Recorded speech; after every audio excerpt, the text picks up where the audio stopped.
There's nothing I hate more than scuff marks on a wall. ScuffX delivers superior scuff resistance in the most challenging, high-traffic commercial environments, thanks to its patent-pending scuff-resistant technology. Yes, there's people in a lab somewhere thinking about how to keep scuffs off walls. Where we're running around like crazy, there are actually scientists trying to figure this stuff out, and no one's done it better than ScuffX. I would not endorse this product if I didn't believe in this product. As a hotelier, it is so important to solve this problem because we spend so much money, so much time on painting hotel rooms that we finally found the solution. And I don't think anyone does it better than ScuffX. The high-performance ScuffX latex paint reduces the need for touch-ups, repaints, offers significant savings on long-term maintenance costs. And for all the information you need, go to benjaminmoore.com.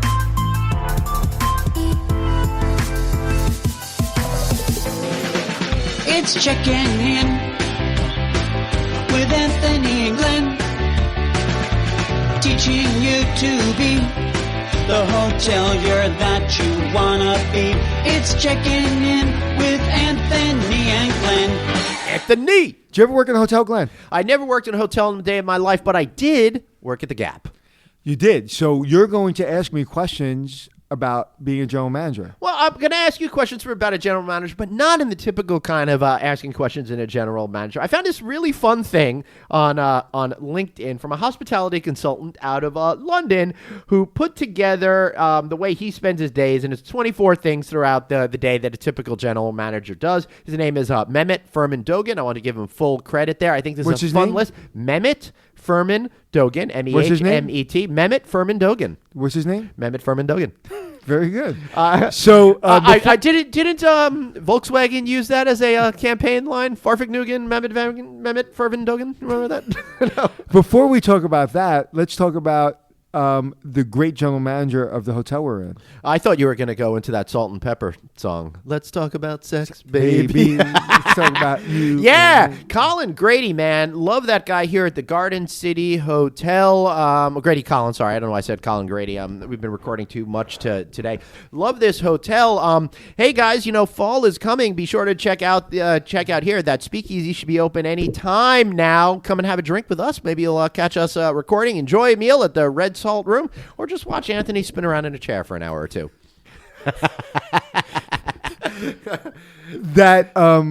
Yes, I was spinning around in a chair because, as my daughter said, as I was moving her into her dorm the other day, I was trying to be funny and take attention away from my wife and my daughter doing what they were supposed to do, and they weren't giving me any attention. And my wife goes, "Could you stop being an idiot?" And my daughter turns, pats me on the head, and goes, "He's just."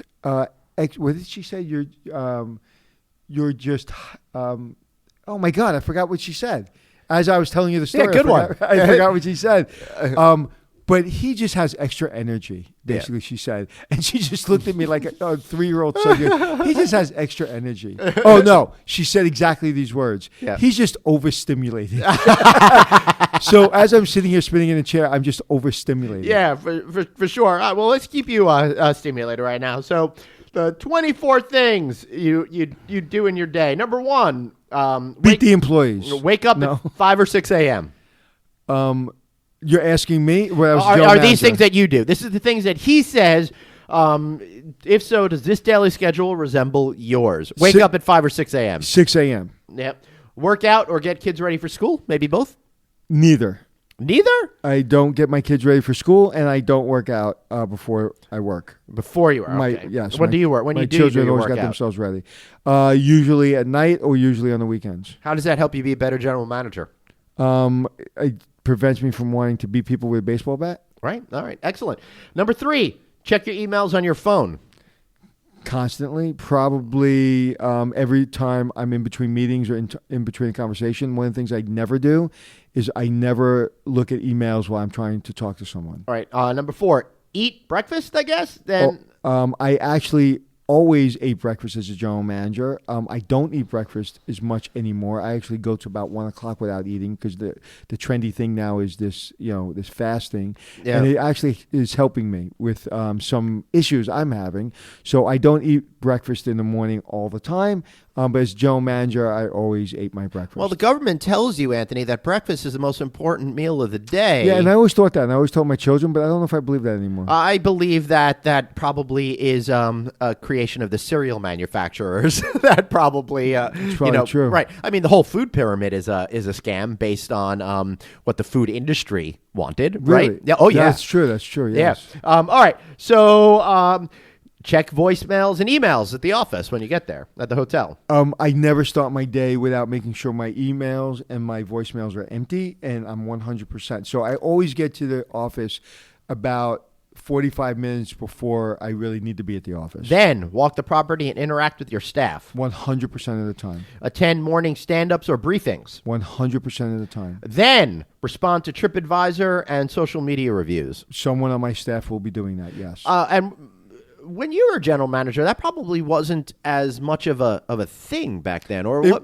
It wasn't the rocket ship it is now, and that people are getting fired based on TripAdvisor reviews. Yep. No, but I embraced it immediately, and it was always important to me. I'm not a big guy in like always reacting to positive reviews because I read the positive reviews and they all sound the same. But I always try to deal with the negative reviews, but contact the guest, not just respond to their review. What's the best way to handle a negative review? Take responsibility. Don't blame the guest. If you know it's not your responsibility, contact the guest and explain to them the situation and offer them an opportunity to come back. But don't online tell the guest it's their fault, and don't explain to the guest, well, if you did this, you did that, this is why this happened. Do not in any way, shape, or form use any negative words in responding to a guest. Period. End of story. I just read a negative review, and the response to that negative review was amazing. It was it was amazing in a good way. Okay, in what way? They just they didn't take responsibility because it wasn't their fault. I can't remember exactly what it was. It was just very like the way you would think a professor of English would speak to you, and just every word they used was appropriate. Every word was articulating what they wanted to get through to you, that we are disappointed that you're not happy, disappointed that any one of our guests would walk out of the hotel and feel that they didn't get the quality stay that they deserve, like that kind of stuff. Mm-hmm. Not like you're an asshole. Yeah, right. Yeah. Even if they are an asshole. Right. Right. All right. Next one. He says, work on budget if it's that time of year, review financial, and hope all line items are under budget. 100%. But I am working on a budget every day of my life because I know my budget really, really well. And we're dealing with our budget in real time. So the time budget season comes through, I'm pretty clear on what my budget is going to be. So what about tweaking the budget on the fly?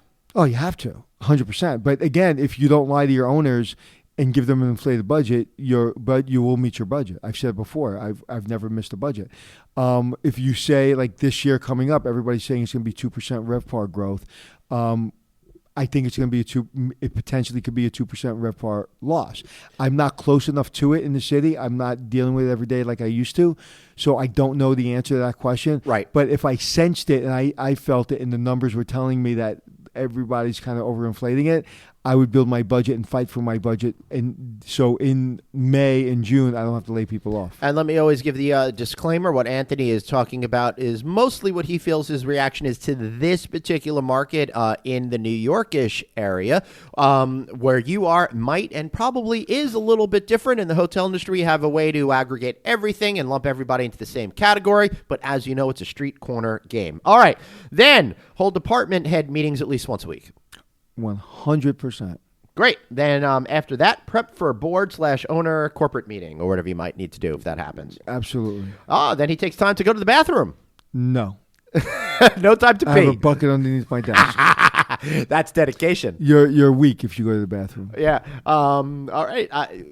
Well, yeah. I guess so. How long has it been since you've gone to the bathroom, Anthony? I don't go to the bathroom. Wow, that's pretty impressive.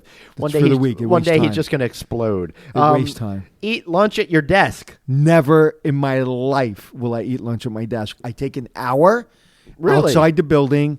I don't want to be in the building. I don't want to be having lunch with my sales manager or my front office manager or my employees.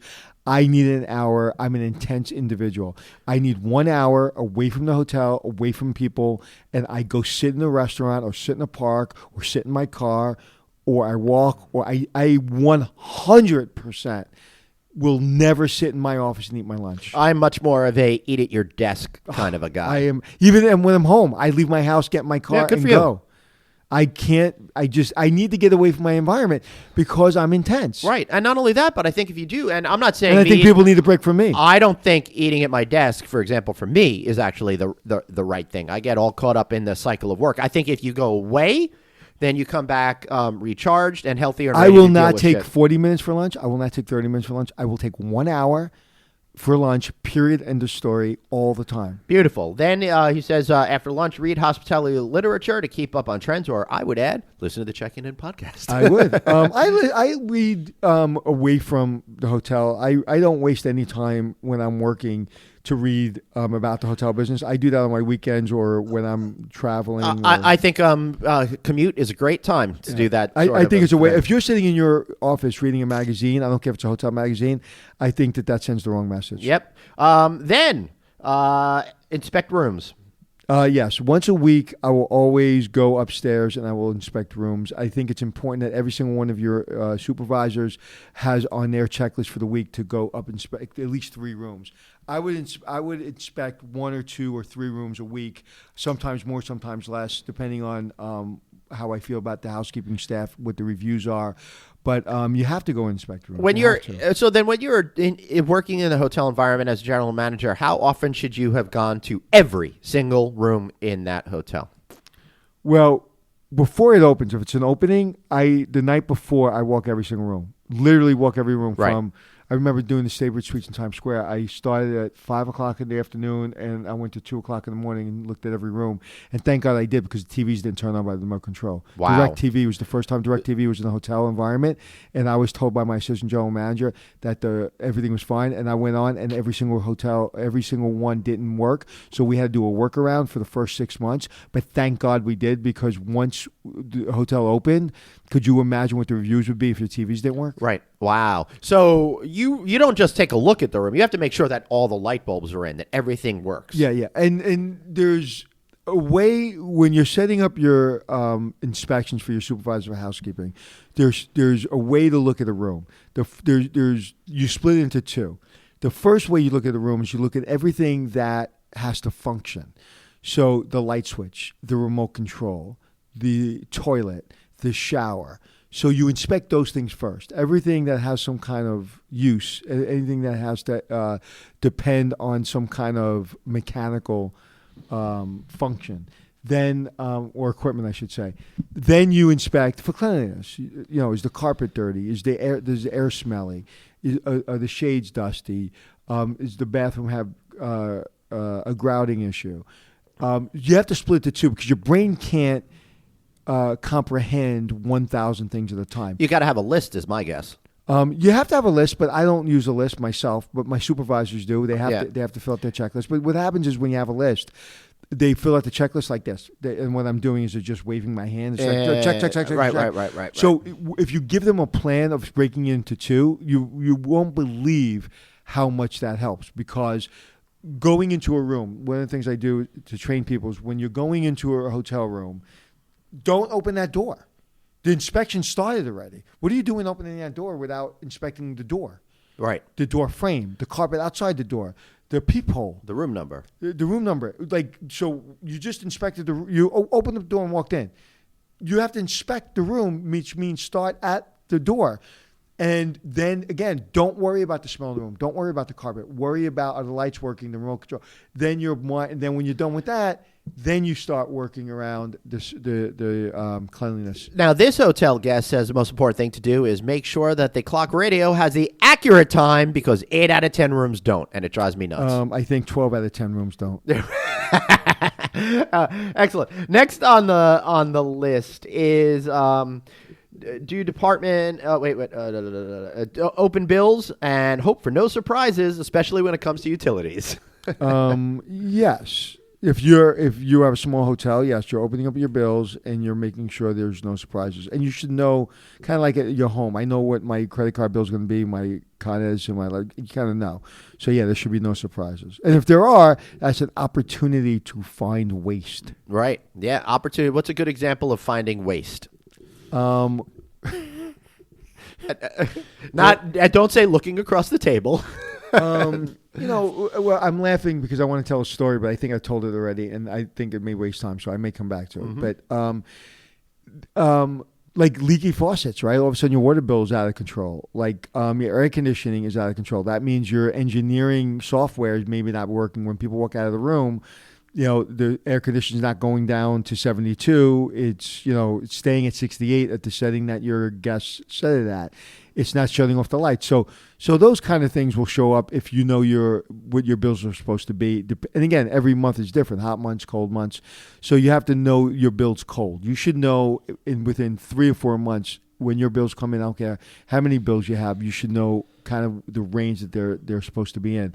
But once, did I ever tell you about the time where the first owner I worked for in a hotel, Ron Dome, we checked the phone bill? And this is one of the greatest lessons of my life. Every Thursday, I think it was, we would sit on his floor in his beautiful mahogany office at the Lucerne Hotel, and we would go through bills. And there were huge bills. And it was back in the day when everybody used the phone in the room. Right. So our telephone bill, say, was $15,000 for the hotel. And I'm sitting there, and he's going through it. And again, it's 6 o'clock, maybe at night, 7 o'clock at night. I want to go home to my kids. And he's sitting there looking at a telephone bill. He's looking at everything. And there is a 50 cent or 25 cent or 75 cent charge. And he goes, "What's this charge?" I said, "I don't know." And he goes, "Well, find out." So I said, "Okay, I will." And he looks at me, that look of like, I mean, now?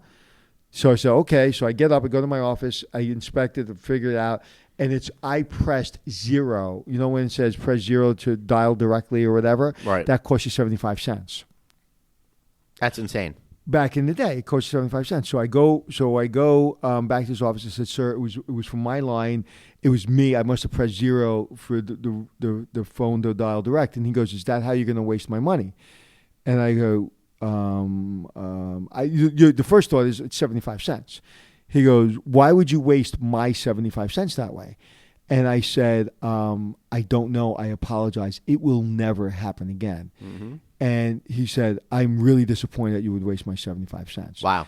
Then we went back to bills. And he looked at me with that eyes like, "Dude, you get the message, right? I don't give a shit about the 75 cents. It's right. Like, yeah, I get it. Like, my money is my money. Your money is your money. Right. That's my money. I don't give, because 75 cents today could be $7,500 tomorrow. Right. Greatest lesson I've ever learned. Well, yeah, and that is an important lesson. It's something that I think I've taken throughout my career. I see too many people saying, "Oh, I'll just book the flight. Who cares if it's $100 more?" You know what? When I worked for somebody, I'd fly maybe that half an hour earlier or later to save that kind of money because it all adds up, and it's just not fair to the person who's employing you. You got to be respectful to them. Next on the list, I like this one: review rooms inventory and figure out how you are going to relocate 15 oceanfront reservations over Christmas.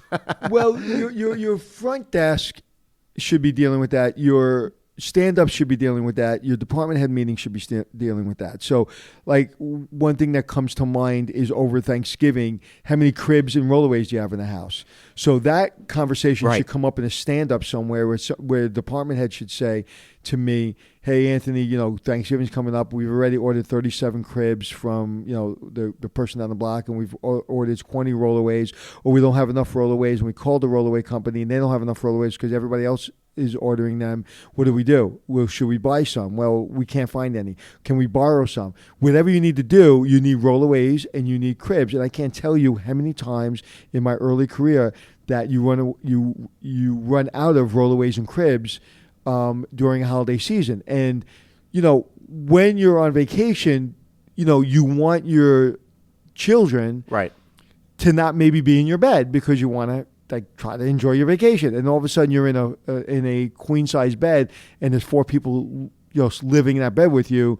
It's not comfortable and it'll be a bad review. So yes, but those things, that's why you have stand-ups, and that's why you have, because my front desk manager may forget about the cribs and rollaways, but my housekeeping manager probably won't, because they're the ones who have to run around the building looking for cribs and rollaways while the front desk is yelling at them. Whew, that sounds exhausting. Yeah. All right, next one. Have a call with revenue management. Every day, every second, every moment. Right now, I'm going to call my revenue manager. In New York City market, your revenue management is on speed dial. Your revenue manager goes on vacation. They better be looking at the GDS or at the every channel. They better be looking at the revenue. And if they're not, they better have a number 2 that is absolutely as good as they are. Revenue managers in New York City are constantly thinking about revenue management. Yeah, that's why they make more money than most people in the hotel. Yeah, and you really have to do that, right? I mean, it's amazing to me over time how revenue management has gone from something that people didn't even think was a real job to now being an incredible my career favorite path. thing, because I have a revenue management company, my favorite thing is when people say, well, that's expensive. It's like, yeah, it's Right. expensive. And then you hire us and then see how much money you're making.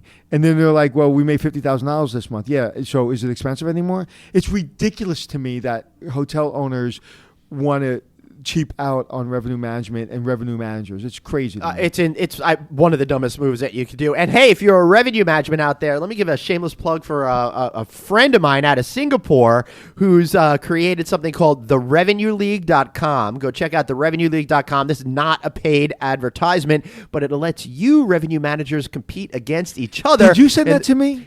I might have. It's the first esports thing for hoteliers. I think it's so freaking cool. I sent it to my partner who runs the revenue management part of the business, and I said, take a look at it. I didn't look at it, but it sounded like fun. Yeah, it's going to be a lot of fun. The competition starts, I think, in late October, November. Just check out the Revenue League and figure it out for yourself. A lot of fun out there. I also did an interview with him on the No Vacancy But what show. drives me crazy about owners that don't want to invest in revenue management, it's like going into your boss and your boss saying, hey, I want to give you a raise. Mm-hmm. No, thank you. It's like, no, I'm giving you a raise. No, thank you. Why? Because in order to get that raise, I have to get here maybe 10 minutes early and I have to use the bridge that cost me $13 instead of the tunnel that cost me $8. So I don't want to spend the extra money to make the extra $100,000 a year. I'm sorry. It's ridiculous. Right. Yeah, right. Too many people are, that old quote, penny wise, pound foolish. Next on the list, drink a little caffeine to get through the rest of the day. Do I give you my secret that I've never given to anyone? You know it, but most people don't know my secret. I think the audience wants to know. I think they demand it, Anthony. They demand it? Yeah. Okay. Again, don't get a lot of sleep. That's not because I'm working till 4 o'clock in the morning, just because the time I want to relax at 11 o'clock at night, I don't want to go to sleep. I want to relax. I want to watch a movie. I want to, whatever I do. So every day. Uh-huh. Especially when I'm shooting, especially when I have 19-hour days. And you mean shooting television, not at the target range? No, I'm Italian from Brooklyn when I'm shooting people. Especially when I have a long day of shooting people. Yeah. At 2 o'clock every day, right.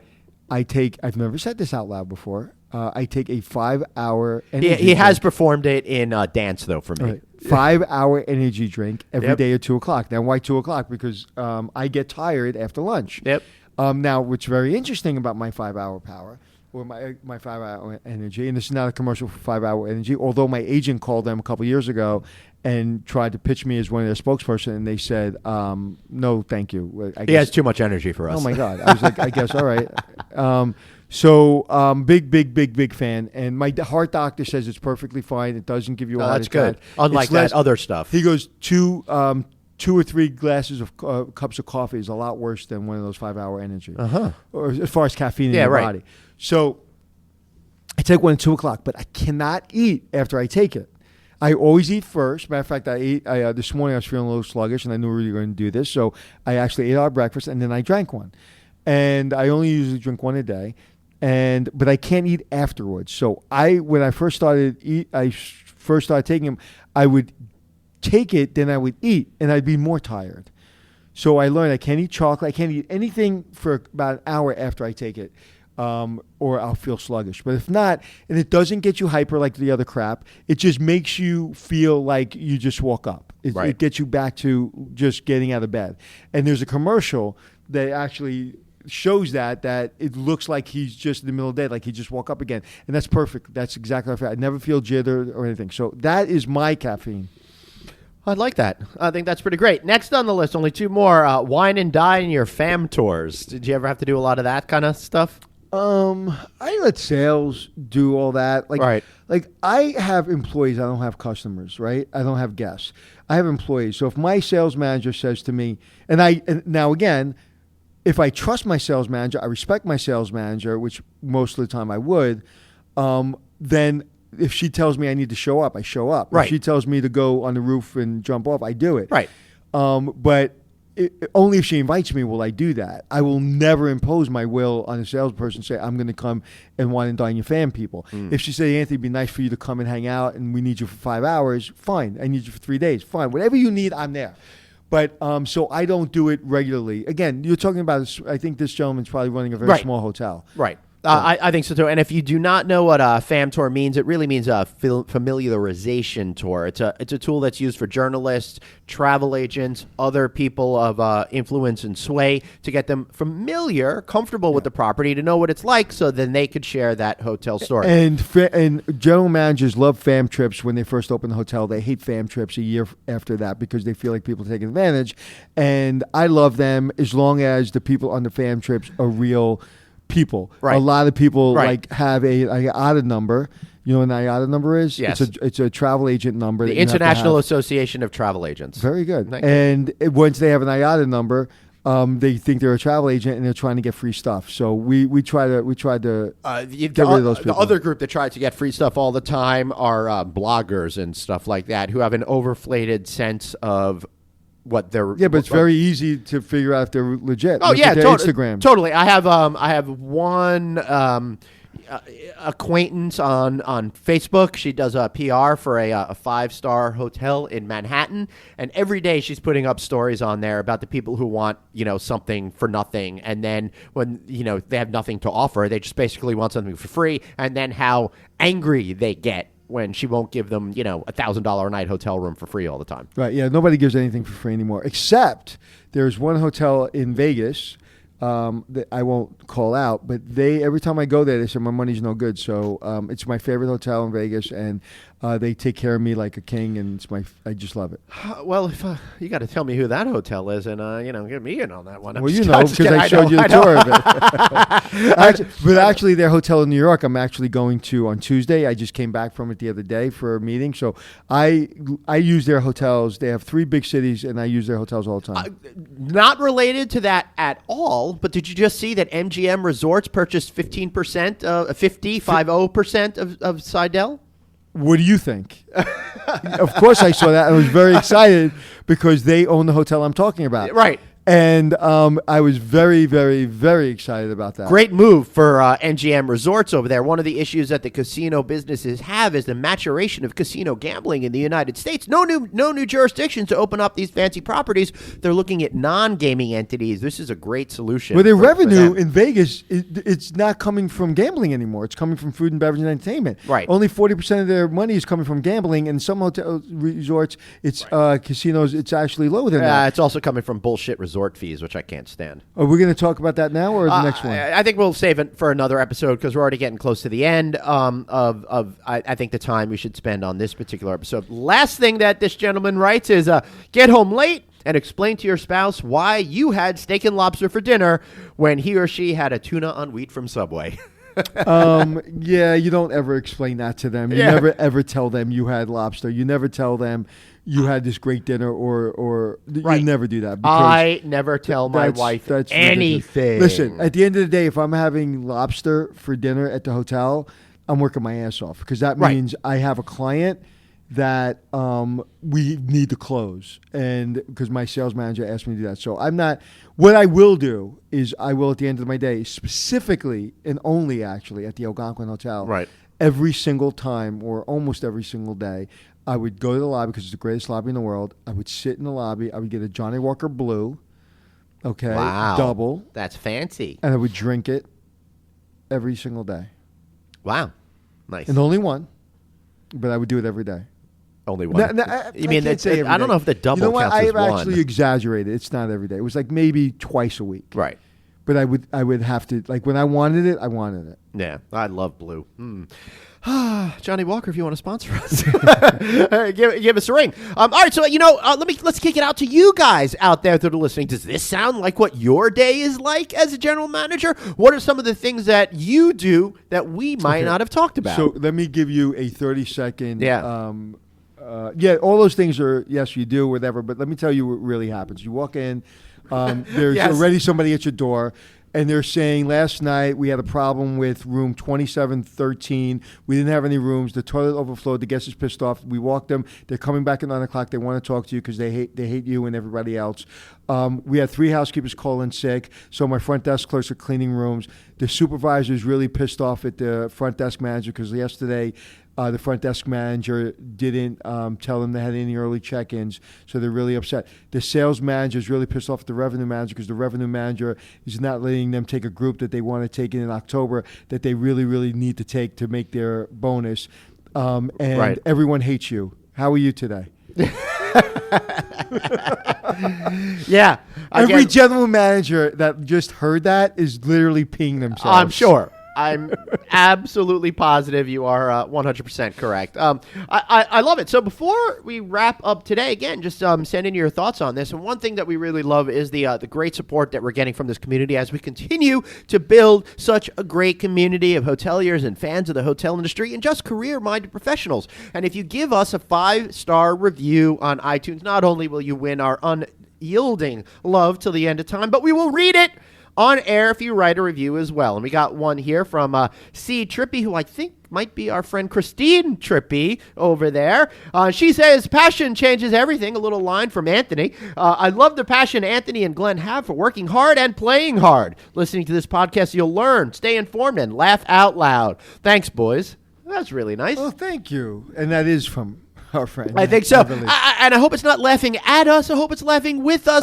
Everybody laughs at us. Yeah, I know. Glenn, I've been facing that since not being picked for the softball team when I was in elementary school. So Glenn, let's stay with that with laughter and people laughing at us, and tell us something we don't know where someone in your family or friend group made fun of you or makes fun of you. Yeah, everybody makes fun of me for the way that I run, and it makes me makes me very sad because I actually have this medical condition, and my legs are not as flexible and fun as everybody else's. So I run. Get up and run right now. Run to that door right now. You're gonna laugh at me, and it'll make me feel sad, and then you're gonna start calling me, chicken boy or something like that with the way that I laugh. Before the end of today, you're gonna run for me. Run. Maybe in the parking lot. Run straight to a mental institution. Sad. It really but is. funny. Yeah. It So really what's the medical condition? I have something called Charcot-Marie tooth syndrome. Oh, so it's not funny. It's really a condition. Yeah. Oh, so No, for we're not real. laughing now. No, you could laugh at me. I mean, people have been doing it since I could with first. a medical condition. Fuck that. Who cares? I mean, if we can't laugh at ourselves, what is the point? So what the happened? fact is, I do run like a freaking idiot. So for very quickly, but very distinctly, succinctly. Yes. It is a degenerative muscular disease, and the myelin sheaths that are there that transmit the electrical currents through your body. Mine are thin and getting thinner and killing my muscles, and it takes me a little bit longer to react, so my brain and body aren't completely aligned with each other, which creates the hilarity for everybody. Anthony is now laughing really hard, but I'll show you, man, because one day I'll be in a wheelchair and I'll get the last laugh. That was succinct. I really like that. That was very succinct. And you're telling me about this medical condition. In the middle of the medical condition, I'm laughing. I know. Because I can just see you running. I'm sorry. I apologize. That's why I swim as my form of exercise. So, Anthony, tell me something I don't know about you. My children literally laugh at me 37 times a day because what I say, just like what I just said, when I meant to say succinctly, I said distinctly. Yeah.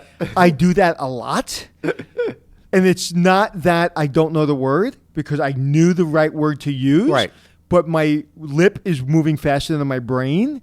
And they get a kick out of that. Like one day we were in Italy, and I told my children, I don't want to go to McDonald's in Italy because it's the same one. Did I ever tell you this story? No. So they said, no, we want to, first time they were ever in Italy, no, we want to go to McDonald's. So we walked 20 minutes to go to McDonald's. And we walked past every beautiful Italian restaurant you could imagine. Oh, my God. Every beautiful piece of prosciutto and mozzarella that I saw in the window. And we went to McDonald's. He's in pain. His face is in pain. I'm Glenn's in face so is in much pain. So we get to McDonald's, and I said, if you realize that this is the same menu and you don't want to eat here, I'm going to be very, very upset. My wife and one of my daughters goes upstairs to the McDonald's, because there's 2 floors. Me and my other daughters are ordering the food. And we're not big McDonald's eaters, but they want to see what McDonald's is in Italy. And they start carrying on saying it's the same food. We want to go somewhere else. Oh, God. And I said, I can't tell you what I said, but everybody in McDonald's, and I think the Pope heard some words. But I said, one more time, and I'm going to switch my flip on you. So what I meant to say is flip a switch. All right. And you don't want that part of me. So my daughters look petrified. So I'm like, now I feel bad that maybe they peed themselves because I raised my voice so loud in a public place specifically. So we go upstairs, and my wife was, what was that? I heard you from up here. And so anyway, I explained to my wife, I said, I'm going to the bathroom. I go to the bathroom, and I come back, and the entire table, my table, is laughing. My wife is laughing. My children are laughing. I'm like, what's so funny? What is so funny? And I'm not telling you. And then they explained to me the reason they looked scared is because they were holding in laughter because I was going to switch my flip on them. So to this day, it's that, are you getting upset? Because we don't want you to switch your flip on us. So I do those things a lot, apparently, and my daughters never miss an opportunity to make fun of me. That is really funny. Yes. I love it. And I'll try not to ever miss a chance to make fun of you either, because it's just awesome. And now that you've laughed at me, and I'm going to have to go seek therapy now from that. No, I got to see you run. There's a few people I know in the world that run, and it's hysterical. I don't think they have a medical condition. Is there anything any movement, any running or jogging actually, I ran the entire New York City Marathon. Right. Like a 97-year-old man backwards. Like, I ran so slow, it looked like I was walking, but I was running. But I made it in 5 hours and 10 minutes. Wow. And 5 hours and 10 minutes is not bad, but it was a consistent, ridiculously slow pace. Like, I never ran fast. I never ran backwards. I just ran maybe one step faster than walking. And I made it in 5 hours and 10 minutes. So I cannot, and that was before I had my heart surgery. So I never realized that I had this problem. So my heart, I just can't handle fast running. Now I can, but back then I couldn't. I didn't know I had a heart condition. But I was able to run slowly and finish the marathon. Wow. Well, that's pretty impressive. And I haven't run a mile since. I only work out, but I don't run around the block. I hate jogging. Yeah. But it was one of those things in my life I had to do. Yeah, Howie Mandel had a great joke. I think it was in the 80s where he says, I used to jog a lot, but then I realized just it would be a lot quicker if I just drove. Talk about Howie Mandel. Yeah. There's a thing called TikTok. Have we talked about TikTok? You mean the thing that was Musical.ly that is now the hottest sensation among the youth out there? Yes. So TikTok, I'm hip. So I know about TikTok. Mm-hmm. And the only reason I'm hip and I know about TikTok because I saw Gary Vee on Instagram talking about TikTok. I just saw that last night. So I tell my daughter, help me make a TikTok video. TikTok. I said TikTok, and she made fun of me. Hey, it's only 1 calorie breath mint. I said TikTok, or actually I did say TikTok. I said, make me a TikTok video. She goes, first of all, it's TikTok and you're an idiot. But I was like, I'm sorry. And she wouldn't make me a TikTok video. But Harry Mandel is on TikTok. Oh, yeah? And she's like, you're a grown man. You're not supposed to be on TikTok. I said, but Harry Mandel is, because Harry Mandel is a genius. Yep. So I made a TikTok video. Oh. And do you want to see my TikTok I would love to video? see your TikTok video, mostly because it's great on podcasts. Yes, it is. And basically, my TikTok video says, this is my TikTok video, and it's really, really bad because my daughter won't help me make a TikTok video. Oh, that sounds so tragic. So it's a picture of her stuffed doll in her room. Yeah. And let's see, I have 6 hearts and 2 comments. And it says, my first attempt at using TikTok. It's really bad because my daughter will not help me. And the 2 comments is, I'm so happy for you. And the other one is, oh, this is good. So that is my attempt. So please support my TikTok video and find me on TikTok and make me make good TikTok videos. Or send me how the hell you make a TikTok video. That's awesome. But if you're not, in all seriousness, if you're a business or a hotel and you're not on TikTok, you should be, because children influence parents on where to stay. So if I owned a hotel, I would get my youngest person in my hotel that knows about TikTok and get all their friends, and I would make TikTok videos. Great. I love that idea. And as Gary Vee said in the video, it usually winds up going up age. It starts with the kids and then spreads throughout the rest of it. Absolutely. Take a look at Instagram. Take a look at Facebook. That's what happened. He also said that Instagram is kind of in its prime right now, and that there's opportunity for things like TikTok to be the next big thing. Yeah, I think so. And also, and I think a lot of people don't look at LinkedIn as a social media platform. LinkedIn, especially if you're in business, if you're an executive, start building your brand by understanding what you want other people to know about you and what information you want to share with them. Whether it be, I do a lot of posting of other people's articles, and the social media person that helps me says you should never repost another person's article because you're Anthony Melchiorri. And I'm like, that's bullshit. I really like a lot of these articles, and I want to get that information out. So I really use LinkedIn, honestly, as my biggest social media platform to get what I'm thinking about. I'm about to drop my new company called Hospitality Success, and I'm going to use LinkedIn to drop it. Yeah, I find out of all of the social media sites, I'm finding the most success through LinkedIn.